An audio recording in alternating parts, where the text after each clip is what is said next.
কাটি বৰ্তমান মই ফুল পিকআপত অলপমান বিৰতি ল'ব দিলোঁ। আজি অলপ মই আহি গ'লোঁ ব্লগত। মোৰ বেলেগ ইমোশ্যনেল জড়িত হৈ আছে।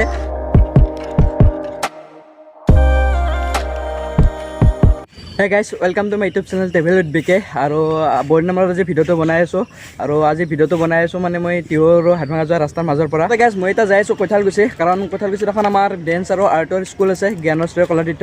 তো তাত এটা নতুন শাখা আজি অপেনিং কৰা হ'ব আৰু এই বতৰটো চাওক, বতৰৰ অৱস্থা। আৰু বতৰক চিন্তা ইয়াত মই বেছি দেৰি নকৰোঁ, কাৰণ বতৰটো একেবাৰে বেয়া হৈছে আৰু মোৰ লগত আজি গাড়ী আছে এইখন।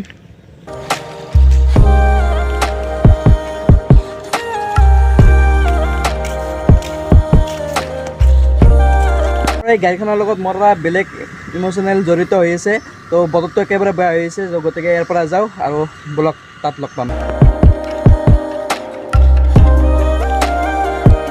আৰু গাইজ মই বৰ্তমান আহি পাইছোঁ নাকেলবাৰী, আৰু নাকেলবাৰীত আহি মতে এই গাছডাল চাওক গাইজ, এই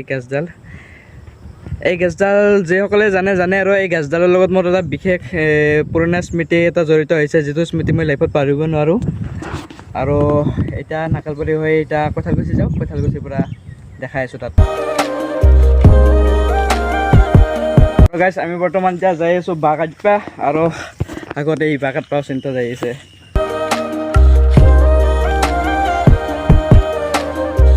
বিজুলী বাঁহ কাটাৰ কাৰণে আমি আহিছোঁ বৰ্তমান তাত বেৰৰ ভিতৰত, মানে চাৰিছে বোকা আৰু এইবিলাক চাৰি ভেন্দিৰ খেতি এইবিলাক।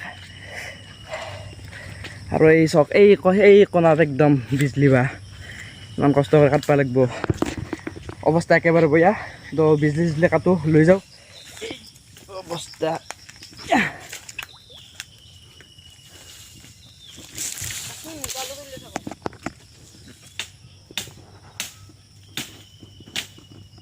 আৰু গাইছ বাছা কাটা হৈ গ'ল, মোৰ হাতত দুটা আছে আৰু সেইপিনে সিনি আছে দুটা আগত ভেন্দিৰ খেতিৰ মাজে মাজে, আৰু মই লৈ আছোঁ এই দুটা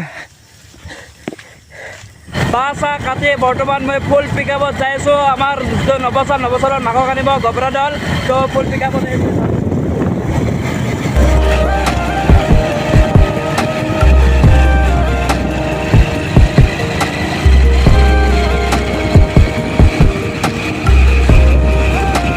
আৰু গাইছ নবাৰ ঘৰৰ পৰা আহি চিধাই সোমাইছোঁ আমাৰ ষ্টুডেণ্ট এটাৰ ঘৰত। আৰু এতিয়া আমাৰ সীমান্ত কৰি আছে, মেকআপ ষ্টাইল কৰি আছে। আৰু মোৰ অৱস্থা চাওক, মোৰ অৱস্থা একেবাৰে বেয়া।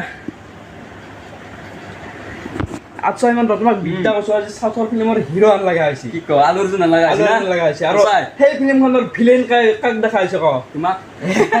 সেইটোৱে মোক ভিলেন লগা হৈছে, আৰু এইটো হিৰো চাউথৰ ফিল্মৰ। মোক কেনে দেখা হৈছে কমেণ্টত কৈ দিব, তোমাৰ লুকটো চাই লওক, মোক কেনে দেখা হৈছে কমেণ্টত কৈ দিব। এইটো সীমান্তৰ লুক আৰু এইটো মোৰ লুক। গাইজ কাম চাম কৰি অলপমান ইয়াতে জিৰাই লৈছোঁ, কাৰণ তাত গ'লে আৰু অলপ কাম কৰিব লাগিব। আৰু মোকতো জানে মই একেবাৰে কামচোৰ, মই কাম কৰিব দিলে মানে মই পলাই থাকোঁ, কাৰণ মোৰ দ্বাৰা কাম নহয় বেছি। তো মই যাম, তথাপিও কিছু লাগি দিব লাগিব। আৰু আছে সীমান্ত আচলতে কাম চোৰ কৰিব অহা নাই, এই আচলতে গা ধুবা আহিছিল। মই তেতিয়া ঘৰত ফাদিলাক ৰখি থাকিব লগা হ'ল। ইয়াৰ আচলতে ইয়াত কাম কৰি থাকিব কেইদিনমান হ'ল, মোৰ মোটামুটি এসপ্তাহ ইয়াতে লাগি ধৰি আছে, কাম কৰি আছে। তো ফাইনেলি আজি ছাকচেছ হ'ব কামটো। তো আজি কামটো কি মানে আমি কিহৰ কাৰণে মানে কি হৈছে অলপ চলপতো গম পাইছে চাগে, অলপ চলপ গম পাইছে কি আমাৰ আগতে পুৰণ স্কুল এখন আছিল ডান্স আৰু আৰ্টৰ। তো সেইখনত আমাৰ ষ্টুডেণ্ট মানে আৰু অলপ ঠেক হৈ বহা পাতিও বা সেনাহান, আৰু ৰুমটোও সৰু যিহেতু, তো ডাঙৰকৈ ৰুম এটা বান্ধা গৈছে, সেইখিনিও গম পাইছে যিহেতু। সেইটো আজি মানে ল যাব, আৰু মানে একদম মানে ৰাজহুৱাকৈ নহয়, আমাৰ মানে আৰু ঘৰে আমাৰ ষ্টাফটোৰ ভিতৰতে লৈ থোৱা যাব। আৰু ৰুমটো লৈ আৰু আমাৰ 25-26 তাৰিখে মে' বি আমাৰ অনুষ্ঠান এটা থাকিব লাগে। তো সেইটো অনুষ্ঠানটো দেখা পাবই ৰাইজে। কথাটো হৈছে কি, আমাৰ এখন স্কুল আছিল কৈঠালকুছিত Gyanshree Kalatirtha art and dance school. তো সেই স্কুলখনত ৰুমটো অলপ সৰু হৈছে, কাৰণ ষ্টুডেণ্ট বাঢ়ি আছে লাহে লাহে, আৰু সেইবাবে কৈঠালকুছিৰ ওচৰতে আৰু এটা ৰুম তাৰমানে এক্সট্ৰাকৈ মাতি লৈ ৰুম নিজাকৈ বান্ধি থকা হৈছিল। তো সেই ৰুমটো ফাইনেলি ক্লিয়াৰ হৈ গ'ল, আৰু সেই ৰুমটো আজি মানে পূজা অলপ এভাগ দি সৰু সুৰাকৈ মানে লোৱা যাব। আৰু মে' বি আৰম্ভ কেতিয়াৰ পৰা কৰা হ'ব গম পাই নেকি? আৰম্ভ মানে আমাৰ ৱৰ্কশ্বপ এটা চলিব আমাৰ ষ্টুডেণ্টৰ ভিতৰতে, ডান্স আৰু আৰ্টৰ 10 তাৰিখৰ পৰা চাগে আৰ্টতো চলিব, আৰু 15 তাৰিখৰ পৰা 24 তাৰিখত গ'লে ডান্সতো চলিব। তো ৱৰ্কশ্বপটো তাতে কৰা যাব নতুন স্কুলখনতে, আৰু হয়তো 26 তাৰিখ 26 বা 25 তাৰিখে এটা ভাল অলপ ডাঙৰকৈ অলপ অনুষ্ঠান এটা কৰি তাৰে পিছত ক্লাছ আৰম্ভ কৰা যাব। গমটো পালাকে কৈঠালকুছিত এখন স্কুল আছে, স্কুলখনৰ নাম হৈছে জ্ঞানশ্ৰী কলাতীৰ্থ। তাত আৰ্ট আৰু ডেন্স শিকোৱা হয়।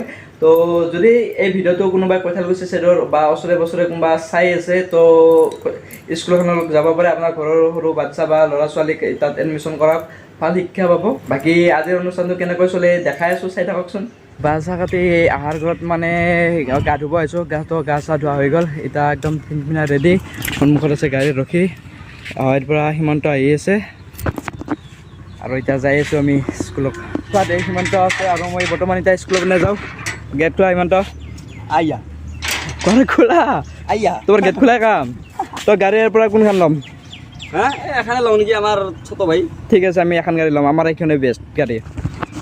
তো ব'লা, গাড়ীখন হৈছে আমাৰ বুঢ়া। তো আমি অলপ বুঢ়াকেইটাত মানে আজি অলপ ধৰ্মীয় অনুষ্ঠানটো বুঢ়াকেইটা পদ আছোঁ। সীমান্ত পূৰা বুঢ়াকেইটা পদ একদম ফুল প্ৰফেচনেল বুঢ়া।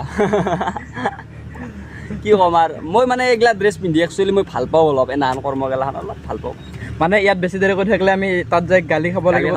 তো আমি যাওঁ দিব আৰু তো সীমান্ত ব'লা যাওঁ ব'লা, বাই বাই। মই নামান মনোজিতাক নামান বিৰতি ল'বা দিলোঁ। আজি অলপ মই আহি গ'লোঁ ব্লগত। তো মানে মই ভাবি আছোঁ চেনেল এটা খুলিম বুলি, কিন্তু মই ব্লগ নুখোলোঁ যিহেতু মোৰ দাদা আৰু নিজৰ দাদাই ব্লগৰ চেনেল খুলিছে। মোৰ ছাবস্ক্ৰাইবাৰ বেছি হৈ গ'লে হাকাৰ লাগব তো সেইকাৰণে মই এটা চেনেল খুলিম। আপোনালোকে গম পাব বাৰু, আপোনালোকে মোকো অলপ ছাপৰ্ট দিব লাগিব। এইটো এতিয়া স্কুল আহিব এনেকৈ ব্লগ মানে আহি থকা দেখা পালে বয়া মাৰিব, লতা চটা মাৰি দিব, পাঁচ মাথা টংকে উঠিব। বনজিতা গান এটা মাৰি দিয়াং নেকি? মই মানে বহুত দুখ চলি আছে এইকেইদিন। মেৰি জিন্দগী সে জানে কা ক্যা লোগে তুম, মেৰি জিন্দগী সে জানে কা ক্যা লোগে তুম। বাকী নাজনো কিন্তু মনোজিতা মই, তুমি জানা নেকি? নাজনো। বঢ়িয়া।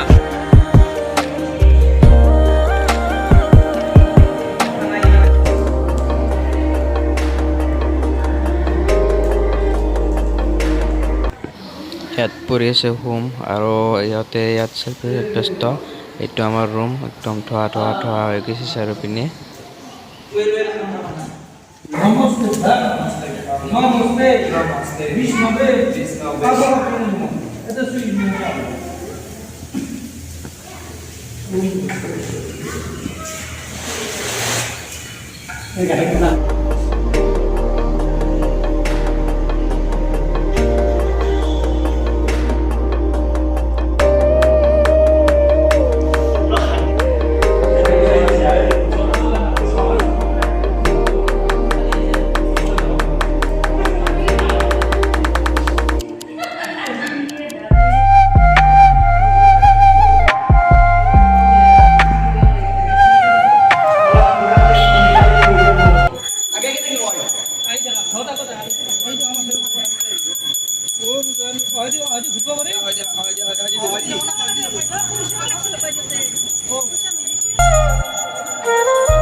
আৰু গাইছ আমাৰ এটা নিয়ম আছে, পূজা চূজা কৰাৰ পিছত মানে এনেকৈ ঘৰটো চাৰিওকাষে 3 পাকমান ঘূৰা হয় ঘৰলৈ।